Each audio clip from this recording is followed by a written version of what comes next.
अस्सलाम वालेकुम everyone, welcome back to Tip Toppers. तो आज की इस वीडियो में हम लोग करने जा रहे हैं class 12 physics national book foundation chapter number 15 gravitation का topic 15.5 the most important topic gravitational potential. अब ग्रेविटेशनल पोटेंशियल है क्या, आखिर इसको जरूरत क्या पड़ी, हमें जरूरत क्या पड़ी कि हम इसको इवेल्युएट करें, हम इसको फाइंड करें, हमें जरूरत क्या पड़ गई ऐसी। ठीक है, इसमें होता क्या है, ठीक है, इसमें आखिर मसला क्या है। मसला आप लोगों वाला इसमें नहीं है कि वो भी अपने ना हुए और दिल भी गया हाथों से। इसमें वो वाला मसला जो है बिल्कुल भी नहीं है। ठीक है, तो इसमें मसला जो है वो हम आज फाइंड करेंगे। इसको जरूरत क्या पड़ी निकालने की वो आज हम फाइंड करेंगे। इसको समझने का बेस्ट तरीका क्या है वो आज हम लोग डिटरमाइन करेंगे और इसको देखते हैं कि इसमें होने क्या जा रहा है, असल ये है चीज क्या है। ठीक है, मुझे पता है आपको फिजिक्स मुश्किल लगती है, ये फिजिक्स आपको डेरिवेशंस इसमें बहुत ज्यादा मिलेंगी, आपको ये मुश्किल लगेगी, लेकिन हम लोग इसको बहुत ही आसान तरीके से करेंगे। मेरी इस जर्नी को आपने ज्वाइन कर लेना है। मेरा चैनल का लिंक जो होगा वो आपको मिल जाएगा, वो आपने सब्सक्राइब जरूर करते जाना है। ठीक है, इंशाल्लाह हम लोग इसको बहुत ही अच्छे से डिटरमाइन करेंगे। ठीक है, तो स्टार्ट करते हैं इस वीडियो को आपका टाइम वेस्ट किए बगैर। बिस्मिल्लाहिर्रहमानिर्रहीम। तो ग्रेविटेशनल पोटेंशियल, सबसे पहले आपने पोटेंशियल एनर्जी पढ़ा होगा। ठीक है, वो होती है सरफेस ऑफ अर्थ पे। ग्रेविटेशनल पोटेंशियल क्या होती है, हमारे पास पोटेंशियल एनर्जी क्या होती है, पोटेंशियल एनर्जी होती है हमारे पास mgh। ये आपने फार्मूला पढ़ रखा है, इसमें हमें पता है मैस, m मैस होता है, जी ग्रेविटेशनल पोटेंशियल यानी ग्रेविटेशनल एनर्जी होती है, जिसको हम लोग, जिसकी वैल्यू हमारे पास क्या होती है 9.8 मीटर पर सेकंड स्क्वायर, यही होती है हमारे पास वैल्यू इसकी। ठीक हो गया। उसके बाद एच, हाइट, किस हाइट पे हम लोग वो पोटेंशियल एनर्जी डिटरमाइन कर रहे हैं, वो हमारे पास एच हाइट आ जाती है। ठीक हो गया। तो अब इसमें ऐसा क्या था कि हमें ग्रेविटेशनल पोटेंशियल निकालना पड़ गया, इसमें क्या ऐसी हमारे पास कॉन्ट्राडिक्शन आ गई है। कॉन्ट्राडिक्शन ये आई है कि जब हम लोग सरफेस ऑफ अर्थ से ऊपर चले जाते हैं, जब सरफेस ऑफ अर्थ यानी जो अर्थ को हम लोग छोड़ देते हैं, हम अर्थ से ऊपर चले जाते हैं, इन्फिनिटी पे चले जाते हैं, कभी हम जुपिटर पे चले जाते हैं, कभी हम मार्स पे चले जाते हैं, तो ग्रेविटेशनल पोटेंशियल हमें क्यों जरूरत पड़े, क्योंकि पोटेंशियल एनर्जी जो होती है वो इतने हाई डिस्टेंस पे हमें सही वैल्यू नहीं देती। ये कॉन्ट्राडिक्शन थी पोटेंशियल एनर्जी में। पोटेंशियल एनर्जी में जब ये कॉन्ट्राडिक्शन आई कि ये बहुत ज्यादा हाइट पे हमें सही वैल्यू नहीं देती, क्योंकि आपको पता है जी जो होता है वेरी करता है हाइट के साथ साथ, इसलिए हमें जो है गलत वैल्यू मिलनी शुरू होगी, यानी वो वैल्यू नहीं मिल रही जो एग्जैक्ट वैल्यू होती थी। तो इसलिए that's the reason why we are solving the equations of gravitational potential. Gravitational potential हमें एग्जैक्ट यानी अप्रोक्सीमेट वैल्यू दे देती है किसकी, एक जगह से दूसरी जगह जाने के लिए जो हमें पोटेंशियल एनर्जी चाहिए होती है उसकी। ठीक हो गया, आपको वजह पता लग गई कि हम लोग क्यों ग्रेविटेशनल पोटेंशियल निकालते हैं। ठीक हो गया, इसमें कोई मुश्किल बात आपको जब भी पूछे, कोई सवाल कर ले आपसे कि हमें ग्रेविटेशनल पोटेंशियल निकालने की क्या जरूरत पड़ गई, हमें ऐसा क्या चुलबुल हो रही थी कि हमने ग्रेविटेशनल पोटेंशियल निकाल ली, तो रीजन आपने ये देना है कि पोटेंशियल एनर्जी चेंज होती है, जिसकी वजह से हाइट और ग्रेविटेशनल एनर्जी भी चेंज होती है, जिसकी वजह से हमें एग्जैक्ट वैल्यू नहीं मिलती। और is that's the reason why we are taking the equation of gravitational potential. ठीक है, तो अब हम लोग इसको निकालने के लिए द इजीएस्ट मेथड यूज करते हैं। सबसे पहले आपको मैं डायग्राम इसकी बनाना सिखा दूं कि डायग्राम किस तरह बनानी है। डायग्राम कुछ इस तरह है कि हमारे पास ये आ गया अर्थ।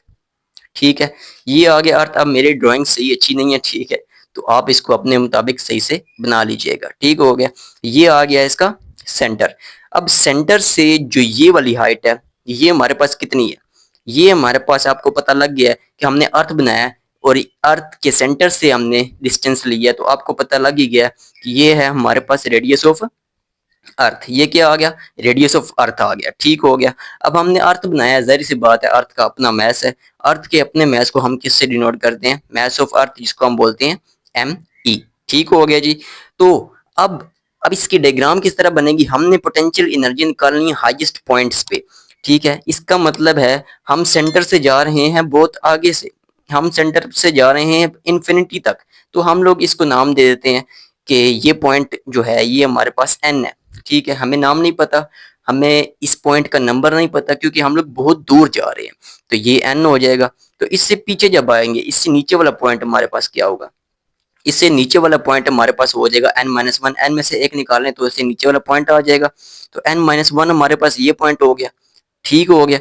और ये इससे नीचे अगर आएंगे तो इसमें से n-1 में से एक माइनस करेंगे, n-1 में से जब एक माइनस करेंगे तो हमारे पास क्या आ जाएगा, n-2 आ जाएगा। यही बात है, इसका मतलब ये वाला पॉइंट क्या हो जाएगा, n-2। इसी तरह हम जब नीचे आते जाएंगे तो इसके पॉइंट्स को हम नाम देते जाएंगे। ठीक हो गया, कोई मुश्किल बात मैंने अभी तक नहीं की। ठीक हो गया। अब हम लोग अर्थ के ऊपर हैं, इसका मतलब ये वाला पॉइंट है ये 0 है। अर्थ से एक नंबर ऊपर जाएंगे, इसका मतलब ये हो जाएगा 1। अर्थ से एक और पॉइंट ऊपर जाएंगे तो ये पॉइंट हो जाएगा 2। इसी तरह ऊपर जाते जाएंगे 2, 3, 4, 5, 6। इस तरह आपने सिंपल सी अपने दिमाग में रखनी है, इसमें अभी तक कोई मुश्किल बात नहीं है। ठीक है। अब ये जो डिस्टेंस है 0 से लेकर 1 तक, 0 से लेकर 1 तक की क्या डिस्टेंस है, इसको हमने डिटरमाइन करना है। अब ये 0 से जो 1 तक डिस्टेंस है, इसको हम लोग नाम दे देते हैं डेल्टा आर। अब हमने नाम डेल्टा आर क्यों दिया, इसके पीछे क्या वजह है। डेल्टा आर इसलिए नाम दिया क्योंकि ये डिस्टेंस में क्या आ रहा है, चेंज आ रहा है। चेंज कहाँ से आ रहा है, हम लोग 0 से 1 तक गए, इसका मतलब डिस्टेंस चेंज हुआ, तो हमने इसको डेल्टा आर नाम दे दिया, इसका मतलब डिस्टेंस क्या हुआ है, चेंज हुआ है। ठीक है। अब 0 से 1 डिस्टेंस डेल्टा आर है, इसका मतलब 1 से 2 भी क्या होगा, डेल्टा आर। हम लोग इक्वल इसको इसलिए रख रहे हैं ताकि क्या कांस्टेंट रहे, फोर्स कांस्टेंट रहे, यानी जब हम लोग 0 से 1 तक जाएंगे तो एक फोर्स लगेगी। ठीक है, उस फोर्स के इक्वली हम लोग अगली फोर्स ले रहे हैं ताकि हमारे लिए कोई मुश्किल ना हो। ठीक है, तो ये भी डेल्टा आर हो गया, 0 से 1 डेल्टा आर, 1 से 2 डेल्टा आर। ठीक हो गया। इसी तरह ये सब जो डिस्टेंसेस हैं ये हमारे पास क्या है, डेल्टा आर।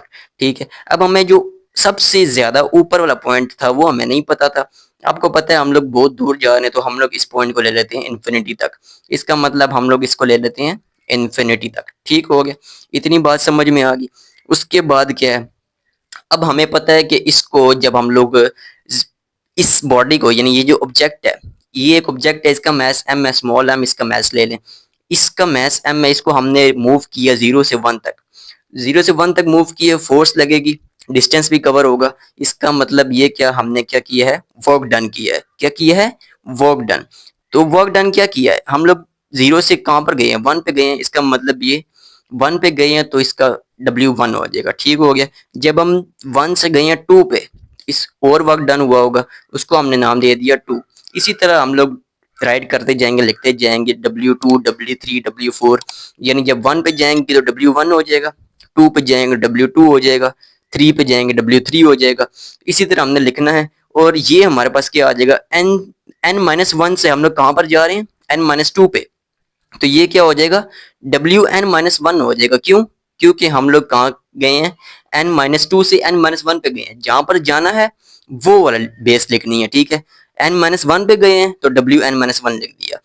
अब जब हम लोग n-1 से गए हैं यानी n पे, तो वो हमारे पास क्या हो जाएगा, Wn हो जाएगा। ठीक है। इसी तरह हमने, अगर हम लोग n-3 से n-2 पे गए हैं तो वो क्या हो जाएगा, हमारे पास Wn-2 हो जाएगा। ठीक है, तो कोई मुश्किल बात नहीं है, डायग्राम बनाना सिखा रहा हूँ, इसको सही से सीखें। अगर डायग्राम बनाना आ गई तो सब सॉल्व हो जाएगा। ठीक है।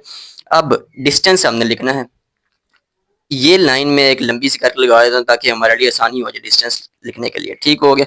अब हम लोग जा रहे हैं मिड पॉइंट से, हम लोग जा रहे हैं 1 पे, तो ये डिस्टेंस हमारे पास क्या हो जाएगा, R1 हो जाएगा। ये हमारे पास डिस्टेंस आ गया R1। ठीक हो गया। उसके बाद हम लोग जा रहे हैं पॉइंट नंबर 2 पे, तो पॉइंट नंबर 2 तक हमारे पास डिस्टेंस क्या हो जाएगा, R2। इसी तरह जब हम लोग 3 पे जाएंगे तो R3 हो जाएगा। अब हम लोग जा रहे हैं सीधा Rn-1, तो ये क्या, हम लोग n-1 तक गए हैं तो हमारे पास डिस्टेंस क्या हो जाएगा, Rn-1। कहाँ तक, Rn-1।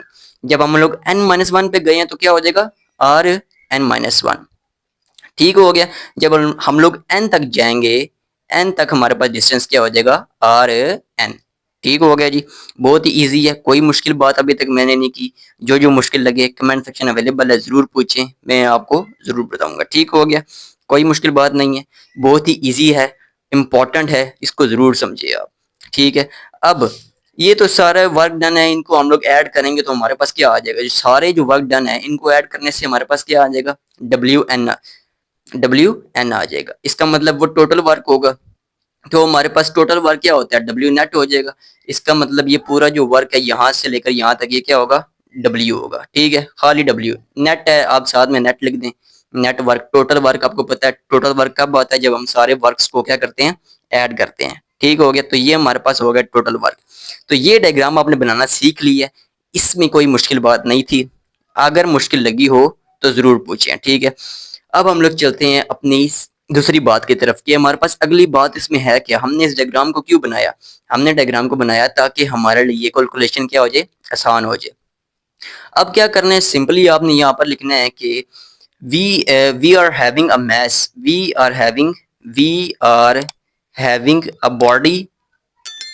ये जो ऑब्जेक्ट है ना यहाँ पर जो पड़ा हुआ है जिसका हम लोग पोटेंशियल निकाल रहे हैं, we having a body of mass M, उसका हमने लिख लिया मैस क्या हो गया, M, on the surface of the earth, on the surface of the earth, surface of the earth के ऊपर पड़ी हुई है, तो सरफेस ऑफ द अर्थ आपने लिख लिया, जिसका मैस हमारे पास क्या है, with mass of M E, with the mass of M E. ये मैं आपको पूरा डेरिवेशन सिखा रहा हूँ, तो आपने इसको गौर से पढ़ना है, हमने किस तरह करनी है। जो जो चीजें मैंने बनाई हैं वो मैं इधर लिखता जाऊंगा। ठीक हो गया, with the mass of M E, mass उसका एम ई है, एंड हैविंग रेडियस, और उसका रेडियस भी तो है ना, ये रेडियस नहीं है क्या, रेडियस है ना, with radius, and with radius, radius उसका क्या है, रेडियस अर्थ का होता है आर ई। ठीक हो गया, आर ई उसका क्या आ गया, रेडियस आ गया। ठीक है, अब हम लोग क्या कर रहे हैं, हमने करना ये है कि हमने इसको 0 पॉइंट से लेकर जाना है इन्फिनिटी तक।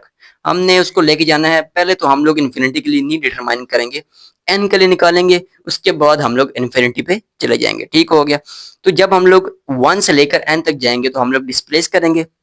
इसका मतलब हम क्या लिखेंगे, let we displace the body, let we are displacing का मतलब आपको पता होना चाहिए कि हम लोग मूव कर रहे हैं बॉडी को। ठीक है, एक जगह से दूसरी जगह ट्रांसपोर्ट कर रहे हैं, उसको हम क्या कहेंगे, डिस्प्लेसिंग।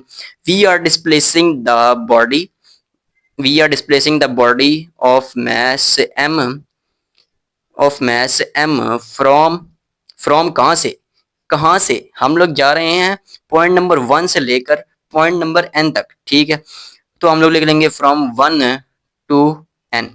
ठीक हो गया, इतनी सी बात समझ में आ गई। ठीक है, अब करना अगले आगे क्या है, अगली बात हमने क्या की थी, अगली बात हमने ये की थी कि हमने सारे जो रेडियस है ना, यानी एन तक जाने के लिए जो डिस्टेंस है वो हमने डिवाइड कर लिया था डेल्टा आर में। जो जो मैंने डायग्राम में किया था वो साथ लिखना है। ठीक है, so and then we divide,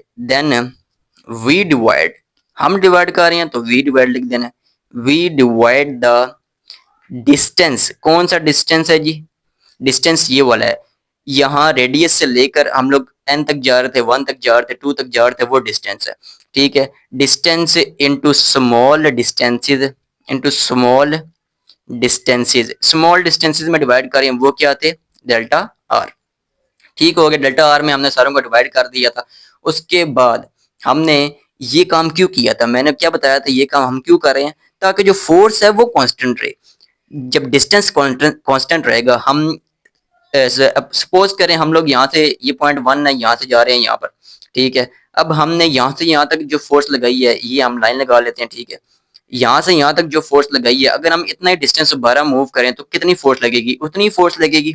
जाहिर सी बात है, जितना डिस्टेंस सेम रहेगा उतनी फोर्स सेम रहेगी। तो इसीलिए हमने क्या किया, फोर्स कांस्टेंट रखने के लिए डेल्टा आर में सबको डिवाइड कर लिया। ठीक हो गया, अब हमने निकालना क्या था, पोटेंशियल एनर्जी के लिए हम लोग ये इक्वेशन बना रहे हैं।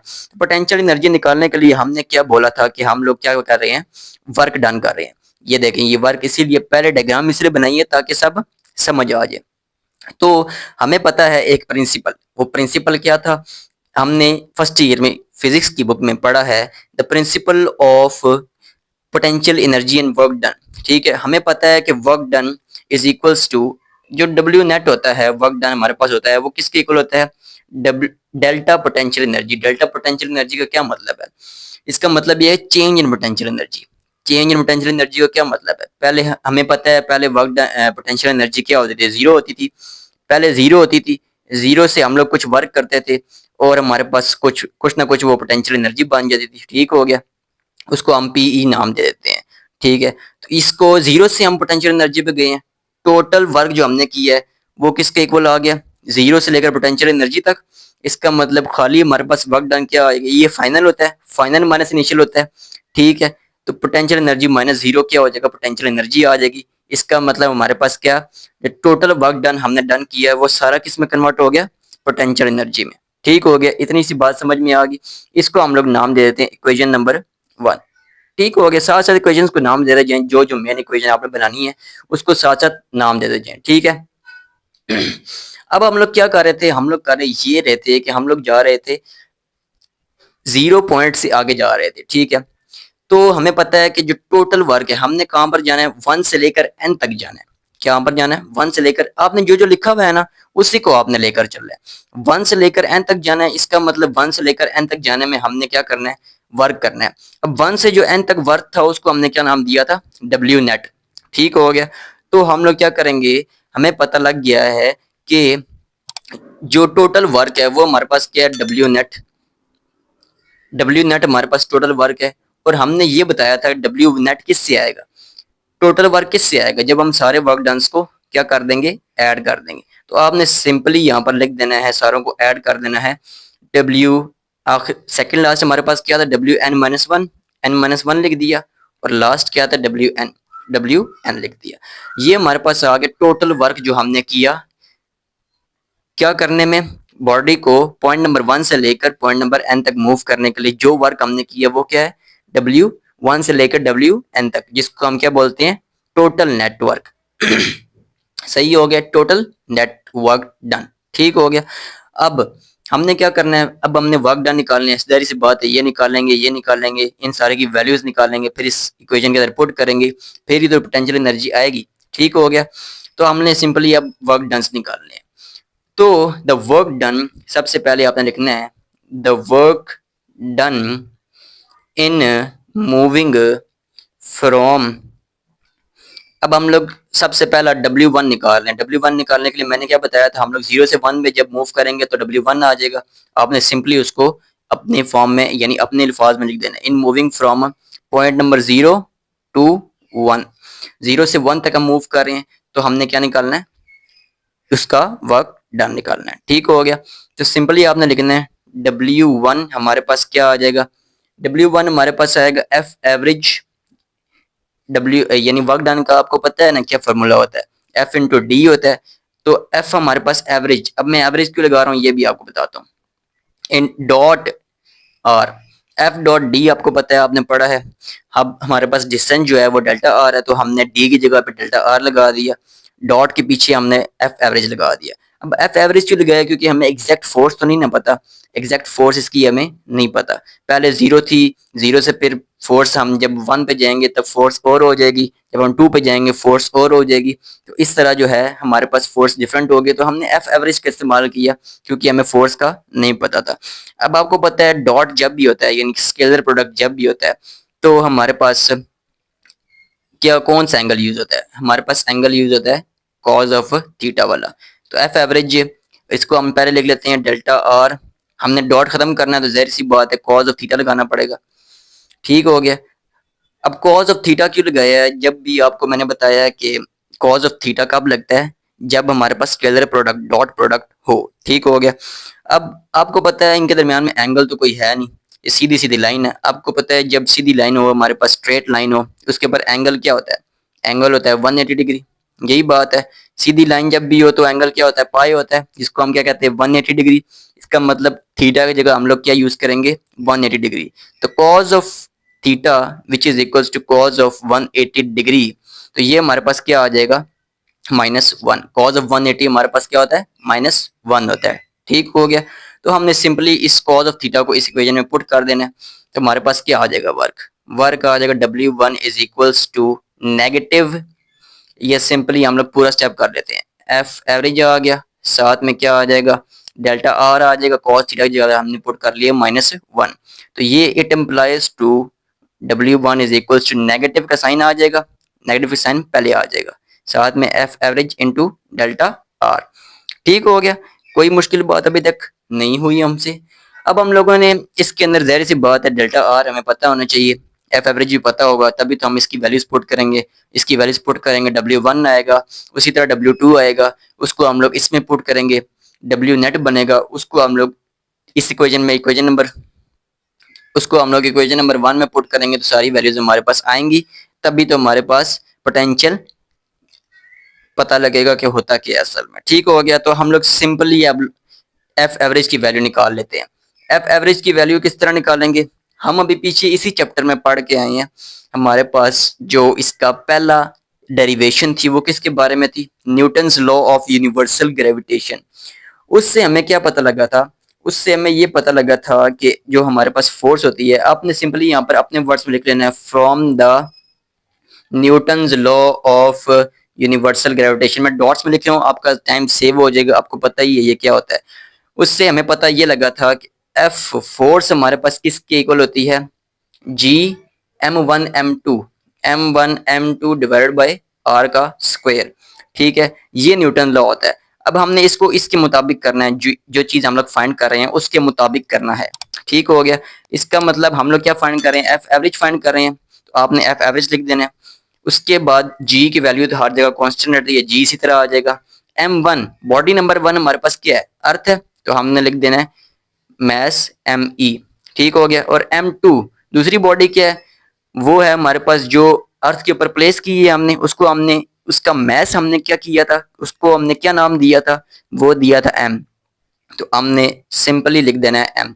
अब सिंपली हमने सब कुछ पुट कर दिया। अब एवरेज यानी एवरेज फोर्स निकाल रहे हैं, इसका मतलब रेडियस क्या होगा, रेडियस भी एवरेज होगा। ये साथ साथ आपने समझना है, बहुत अच्छे से समझ आएगा। रेडियस भी क्या होगा, एवरेज का होगा, देर सी बात है, जब फोर्स एवरेज की है तो रेडियस भी क्या होगा, एवरेज का होगा। ठीक हो गया, उसके ऊपर सिंपली आपका क्या आ गया, स्क्वायर आ गया।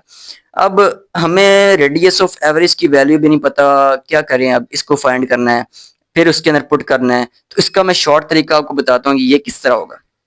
अब एवरेज ऑफ रेडियस निकालना है, ये किस तरह निकलेगा, सबसे पहले हम लोग यहाँ पर क्या करेंगे, एवरेज ऑफ रेडियस को कैलकुलेट करेंगे। वो किस तरह निकलेगा, आपको मैंने बताया था कि R average is equals to, ये किसके इक्वल होगा, डायग्राम पे आप चला जाना सीधा। हम लोग गए हैं कहाँ से, रेडियस ऑफ अर्थ से हम लोग चले गए R1 पे। कहाँ पर गए हैं, रेडियस ऑफ अर्थ से गए हैं, यानी RE से हम लोग कहाँ पर चले गए, पॉइंट नंबर 1 पे, यानी R1 पे गए हैं आप लोग। तो एवरेज निकालने का तरीका क्या होता है, दो वैल्यूज को प्लस करते हैं, यानी जितनी भी वैल्यूज होती हैं उनको प्लस करते हैं, और उन्हीं की जो काउंटिंग होती है उससे डिवाइड कर देते हैं हम लोग। तो हम लोग RE से यानी रेडियस ऑफ अर्थ से हम लोग कहाँ पर गए हैं, R1 पे गए हैं। इसका मतलब हम लोग सिंपली यहाँ पर लिख देंगे क्या, कि हम लोग गए हैं जी रेडियस ऑफ अर्थ से गए हैं R1 पे, तो ये दो वैल्यूज हैं, तो हम लोग 2 से डिवाइड कर देंगे। ठीक हो गया, अब हम लोग आर एवरेज की वैल्यू निकाल रहे हैं, स्क्वायर की वैल्यू चाहिए हमें, आर एवरेज पहले निकालेंगे, फिर उसके ऊपर स्क्वायर ले लेंगे, तो आर एवरेज का स्क्वायर की वैल्यू आ जाएगी हमारे पास। ठीक हो गया, अब हम लोग यहाँ पर क्या करेंगे जी, हमने सिंपली R1 की वैल्यू पुट करनी है, इसको हमने सिंपलीफाई करना है, जो चीज हम लोग लिखेंगे उसको हम लोग साथ साथ क्या करेंगे, सिंपलीफाई करेंगे। अब R1 की वैल्यू निकालनी है, R1 की वैल्यू किस तरह निकलेगी, R1 की वैल्यू अगर आप लोग गौर करें तो हमने डायग्राम बनाई हुई है, ये यहाँ पर आप देखें R1 की वैल्यू क्या है, R1 की वैल्यू ये है कि अगर हम लोग माइनस कर दें, R1 की वैल्यू निकालने के लिए हम लोग क्या करेंगे, डेल्टा R पहले निकाल लेंगे। डेल्टा R किस तरह आएगा, अगर हम लोग R1, ये यहाँ तक डिस्टेंस क्या था, ये पूरा डिस्टेंस पॉइंट नंबर 1 तक क्या है, R1 है। R1 में से अगर हम लोग RE माइनस कर दें, यानी रेडियस ऑफ अर्थ अगर हम निकाल दें, पीछे किसकी वैल्यू आ जाएगी, डेल्टा R की। तो ये आपने डायग्राम से सारा जो है समझ कर करना है। तो डेल्टा R हमारे पास क्या आएगा, R1 माइनस RE, यानी रेडियस ऑफ अर्थ। ठीक हो गया, हमने निकालनी थी R1 की वैल्यू, तो ये हमारे पास क्या बन जाएगा, इट इम्प्लाइज टू R1 की वैल्यू। अब ये यहाँ पर माइनस हो रहा है, उधर जाके क्या हो जाएगा, ऐड हो जाएगा, तो डेल्टा R प्लस RE। ठीक हो गया, R1 की वैल्यू आ गई, सिंपली R1 की वैल्यू को इस इक्वेशन में पुट कर दें। सो R एवरेज हमारे पास आ जाएगा R E plus R one की वैल्यू को पुट कर दें delta R plus R E, divide किससे हो रहा था, 2 से। It implies to R average. अब हम इसको सिंपलीफाई कर लेते हैं, ये हो जाएगा 2 RE plus delta are divided by 2। इसको मजीद सिंपलीफाई हम लोग कर लेते हैं, दोनों से अलग अलग डिवाइड कर लेते हैं, 2RE divided by 2 plus delta are divided by 2। तो ये हमारे पास क्या बन जाएगा, ये हमारे पास सिंपली इक्वेशन जो होगी सिंपलीफाई हो जाएगी। ये 2 और ये 2 कैंसिल हो गया, सो आर एवरेज हमारे पास क्या आ जाएगा, RE plus delta are divided by 2। अब हमें आर एवरेज की वैल्यू तो चाहिए नहीं थी, हमें तो चाहिए थी आर एवरेज के स्क्वायर की वैल्यू। इसका मतलब हमें दोनों साइड्स पे क्या लेना पड़ेगा, स्क्वायर लेना पड़ेगा। तो यहाँ पर आप लिख दें taking square on both sides पे आप लोग ले लें स्क्वायर। तो ये बन जाएगा आर एवरेज का square is equals to R E plus delta R by 2, इसके ऊपर आ जाएगा होल स्क्वायर।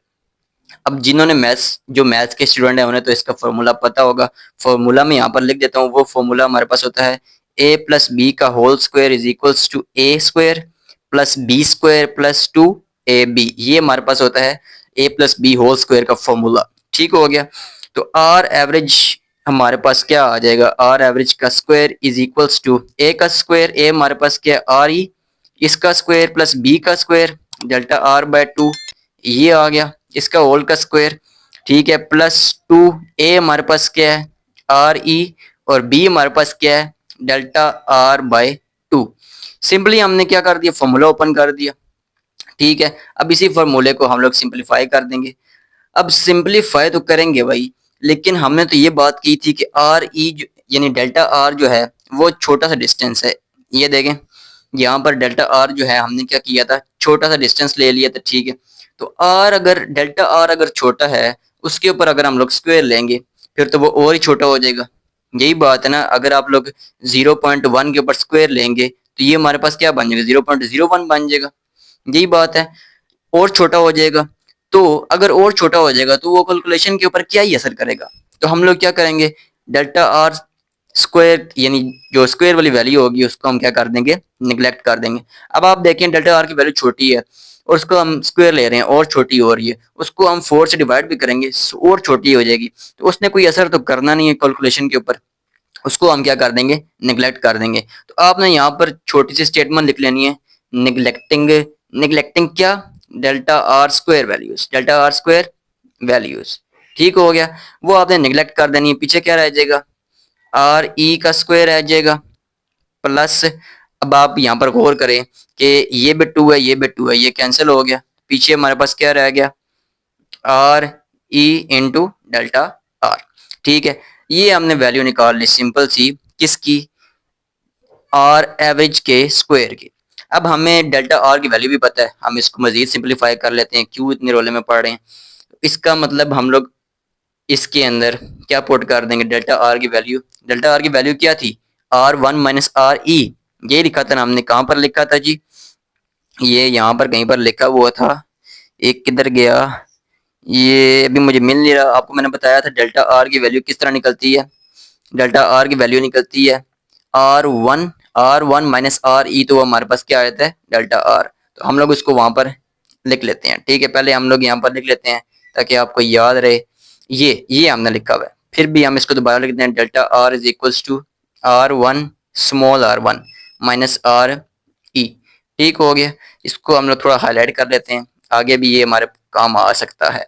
वो अगर डिपेंड करेगा हम लोग किस तरह निकाल रहे हैं। ठीक है, आर ई के स्क्वायर की वैल्यू प्लस आर ई, डेल्टा आर की वैल्यू क्या है जी, R1 माइनस आर, यहाँ पर आर आ जाएगा आर ई।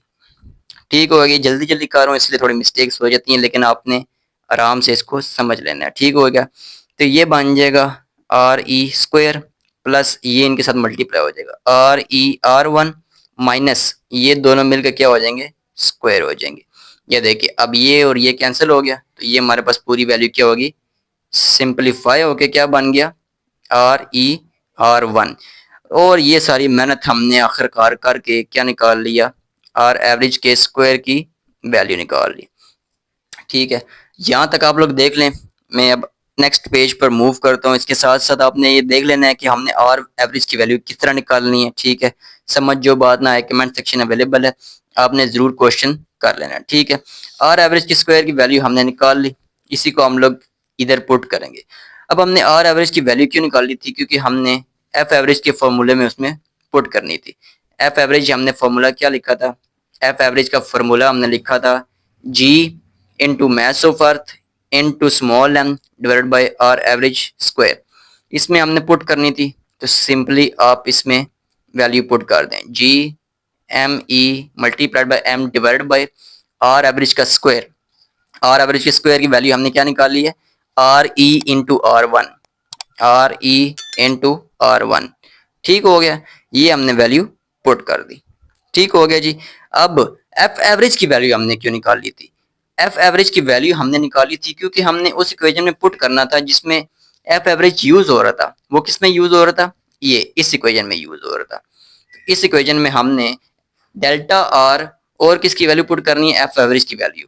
ठीक हो गया, सिंपली आपने लिखना है डेल्टा आर की वैल्यू निकालनी है, वो तो हमने निकाल ली है।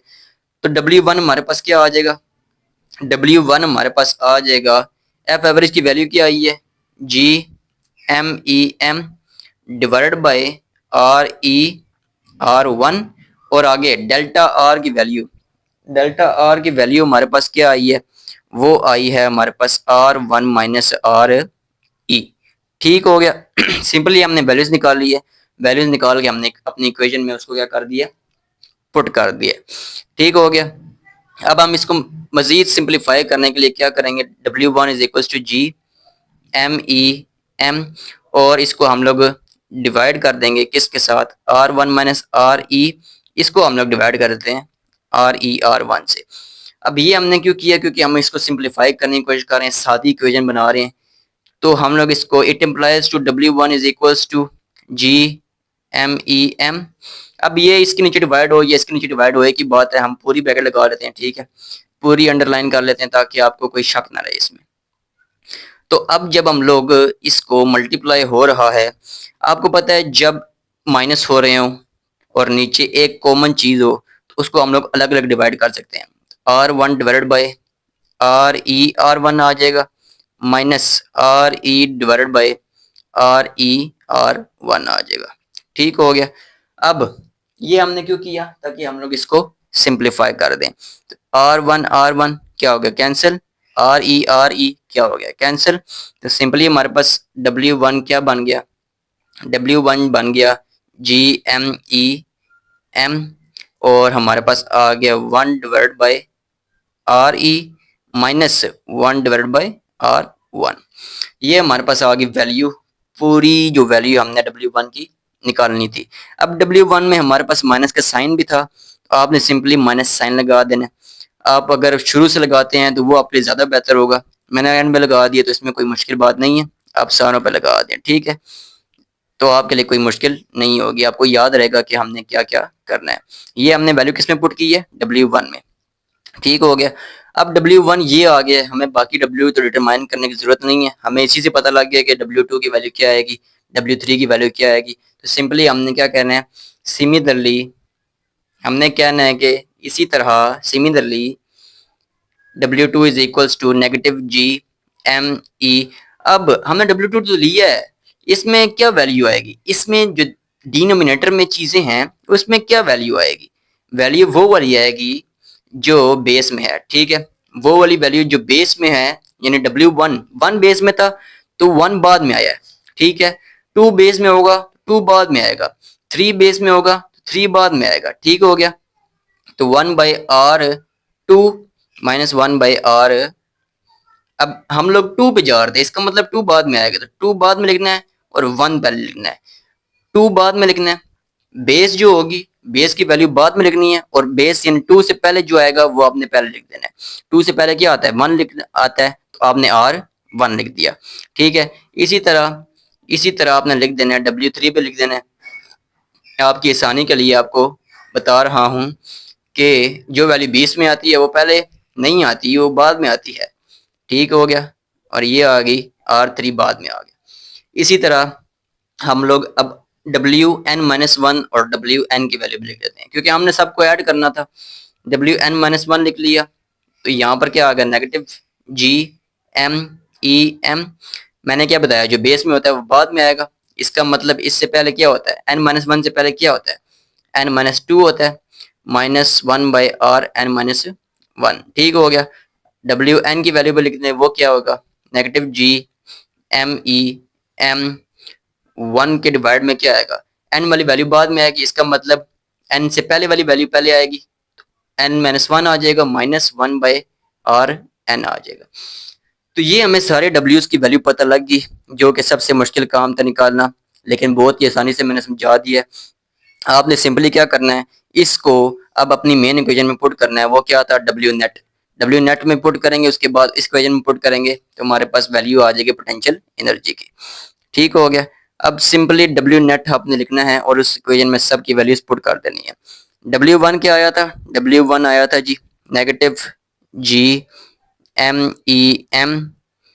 1-RE। ठीक है, -1/R1। ठीक हो गया।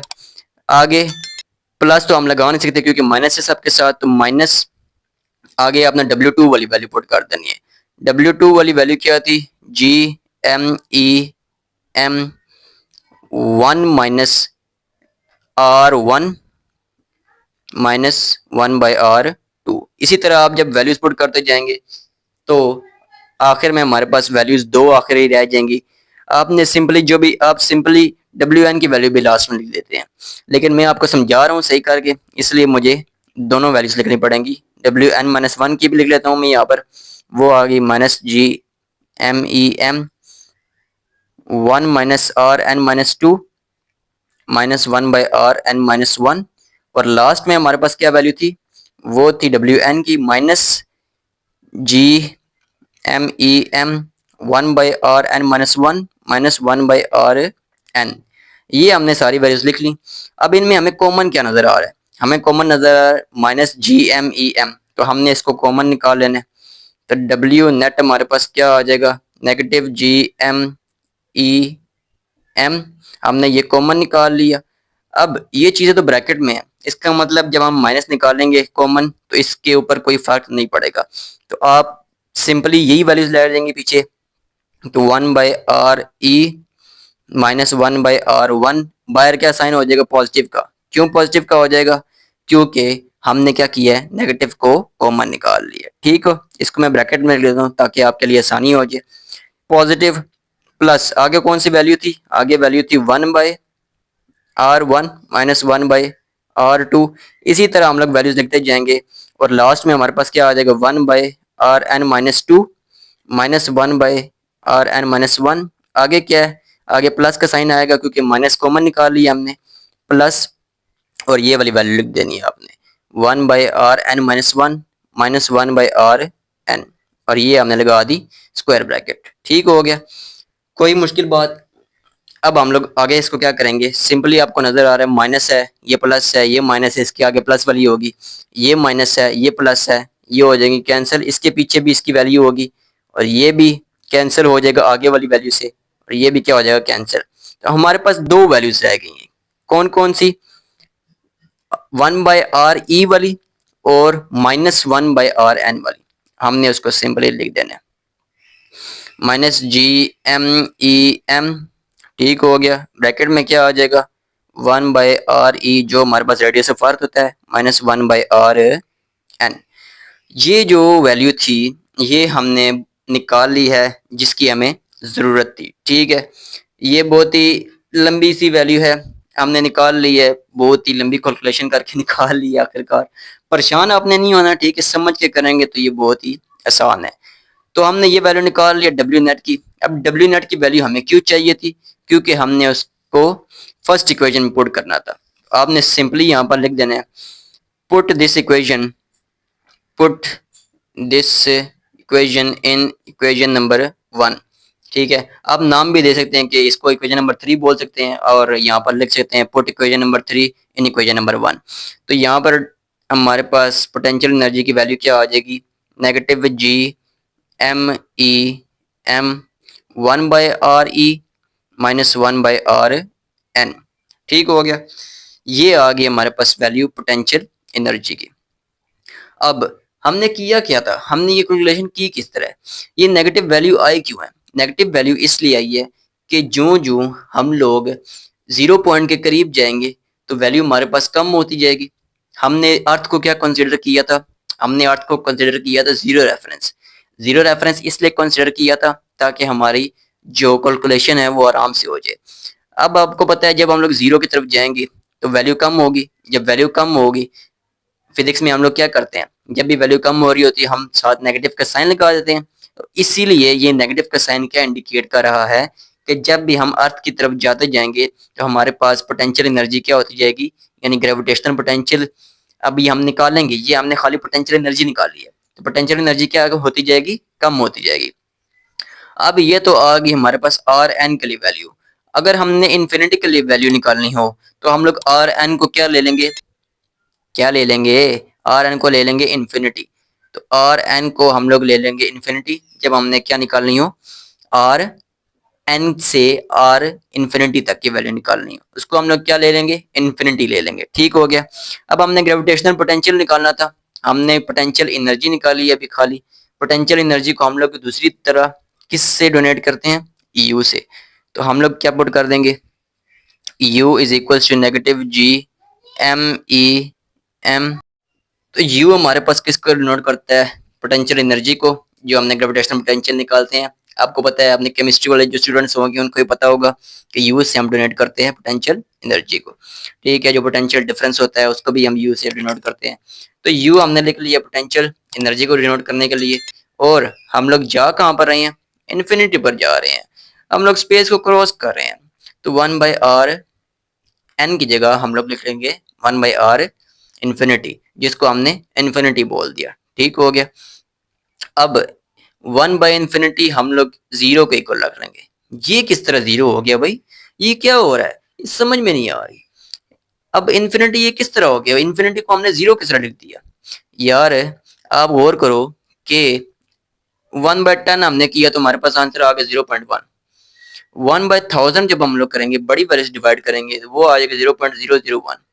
1/1 लाख हो जाएगा, 0.000 हो जाएगा। इसका मतलब वो जीरो के करीब जाता जा रहा है। तो हमने क्या कर लिया, सिंपली इस पूरी वैल्यू क्या कर दिया, जीरो के इक्वल पुट कर दिया। लॉजिक समझनी चाहिए, ठीक है। लॉजिक जब समझ में आ जाएगी तब आपके लिए कुछ भी मुश्किल नहीं हो जाएगा। तो ये हमारे पास आ जाएगा RE-0 हो जाएगा। ठीक हो गया। इसको हम लोग सिंपली लिख सकते हैं U is equal to negative G M E M 1/RE को हम लोग इसके नीचे लिख लेते हैं। ठीक हो गया। तो ये हमारे पास आ गई पोटेंशियल एनर्जी की वैल्यू। अब हम तो ग्रेविटेशनल पोटेंशियल निकाल रहे थे भाई, ये हमने क्या लिख दिया है, हम लोग ग्रेविटेशनल पोटेंशियल निकाल रहे थे। हम लोग सिंपली इसको क्या करेंगे, ये वैल्यू यूज करके हम लोग क्या निकालेंगे, ग्रेविटेशनल पोटेंशियल। इसको हम लोग जनरल फॉर्म में लिख लेते हैं। जनरल फॉर्म में किस तरह के GMEM divided by R। Radius of earth को हमने R लिख दिया, डिस्टेंस हमें नहीं पता, हम जहाँ मर्जी जा रहे हैं। अभी हम इन्फिनिटी पे जा रहे थे, अभी हम लाहौर जाएंगे, अभी हम यहाँ से यहाँ जाएंगे, वहां जाएंगे। ठीक हो गया। तो हमने R उसको जनरल लिख लिया। ठीक हो गया। तो सिंपली अब हम लोग क्या करेंगे, U की वैल्यू यूज करके ग्रेविटेशनल पोटेंशियल की वैल्यू निकालेंगे। अब ग्रेविटेशनल पोटेंशियल होता क्या है, इसकी डेफिनेशन क्या है। ग्रेविटेशनल पोटेंशियल ये होता है कि जब हम किसी मैस को मूव करते हैं कहां से कहां पर, अर्थ से हम लोग मूव कर रहे हैं, अर्थ से इन्फिनिटी तक, उस पॉइंट तक जहां पर इन्फिनिटी अगर हम चले जाएं, बहुत दूर चले जाएं, तो ग्रेविटी की वैल्यू क्या हो जाएगी, जीरो हो जाएगी। तो अर्थ से लेकर हम लोग वहां तक जब जाते हैं तो उसको हम लोग कहते हैं ग्रेविटेशनल पोटेंशियल। अब बुक में एक और टर्म यूज हुई है, absolute potential energy. Absolute potential energy क्या होती है, एब्सोल्यूट पोटेंशियल एनर्जी वो एनर्जी होती है कि जब हम लोग कोई वर्क करते हैं और वर्क करके हम लोग उस पॉइंट पर चले जाते हैं जहां पर ग्रेविटी जीरो होती है, उसको हम लोग क्या कहते हैं, एब्सोल्यूट पोटेंशियल एनर्जी। ठीक हो गया। अब एब्सोल्यूट पोटेंशियल एनर्जी तो पता लग गया, ठीक है। ग्रेविटेशनल पोटेंशियल एनर्जी क्या होता है, ग्रेविटेशनल पोटेंशियल क्या होता है, ग्रेविटेशनल पोटेंशियल वो होती है, वो वर्क डन होता है, वो पोटेंशियल एनर्जी होती है जो हम लोग पर यूनिट मास के ऊपर लगाकर उसको क्या करते हैं, किसी भी इन्फिनिटी पॉइंट से कहां पर ले आते हैं, अर्थ पे ले आते हैं। ग्रेविटेशनल पोटेंशियल क्या होता है? ग्रेविटेशनल पोटेंशियल इन्फिनिटी पॉइंट से हम लोग अर्थ की तरफ आते हैं, ठीक हो गया। और एब्सोल्यूट पोटेंशियल क्या होता है? एब्सोल्यूट पोटेंशियल अर्थ से हम लोग जाते हैं कहां पर? अर्थ से हम लोग जाते हैं उस पॉइंट पर जहां पर ग्रेविटी जीरो होती है, ठीक हो गया। ये दो डिफरेंस आपने याद रखने हैं। तो हमने क्या बोला? हमने बोला ये है कि ग्रेविटेशनल पोटेंशियल वो एनर्जी होती है, वो वर्क डन होता है जो हम लोग पर यूनिट मास के ऊपर अप्लाई करके उसको क्या करते हैं? अर्थ के ऊपर ले आते हैं। तो अब इसका मतलब u की वैल्यू यहाँ पर पुट करनी है सिंपली। तो v is equal to u, हमने अभी क्या निकाला? फाइनली u हमने निकाला g नेगेटिव g, और यहाँ पर m e m, ये डिवाइड किससे हो रहा है जी? r से, और डिवाइड में हम क्या लिख देंगे? m लिख देंगे, ठीक हो गया। तो v is equal to negative g m e m divided by r। जब ये मल्टीप्लाई में चेंज होगा तो 1 बाई m हो जाएगा, ये और ये m कैंसिल हो गए। इसका मतलब v implies to negative g m e divided by r। तो ये थी वो वैल्यू जिसके लिए हमने पूरी मेहनत की है, 2 पेजेस अपने लगाए हैं, पूरा दिमाग लगाया है। ये वो वैल्यू थी, ये वो ग्रेविटेशनल पोटेंशियल है जो हमें एग्जैक्ट वैल्यू देती है। उम्मीद है आप लोगों को समझ में आई होगी। ना भी समझ में आई हो तो जरूर आपको मैं एक और लेक्चर बना दूंगा इसके ऊपर। पता है टॉपिक मुश्किल है, इसको समझने के लिए थोड़ा दिमाग लगाना पड़ेगा। आप इसको दोबारा से समझें, इंशाल्लाह आपको जरूर समझ में आएगी। तो ये वो वैल्यू थी जो हमने निकालनी थी। सिंपली आप इसमें जी की वैल्यू पुट करें, मास ऑफ अर्थ की वैल्यू पुट करें, रेडियस ऑफ अर्थ की वैल्यू पुट करें, हमारे पास अर्थ के सरफेस के ऊपर ग्रेविटेशनल पोटेंशियल की वैल्यू आ जाएगी। उम्मीद है आप लोगों को समझ में आई होगी। फिर भी ना समझ में आई हो तो जरूर समझे, जरूर समझ में आएगी। तो मिलते हैं आपसे नेक्स्ट वीडियो में, तब तक के लिए अपना ख्याल रखिएगा। अल्लाह हाफिज।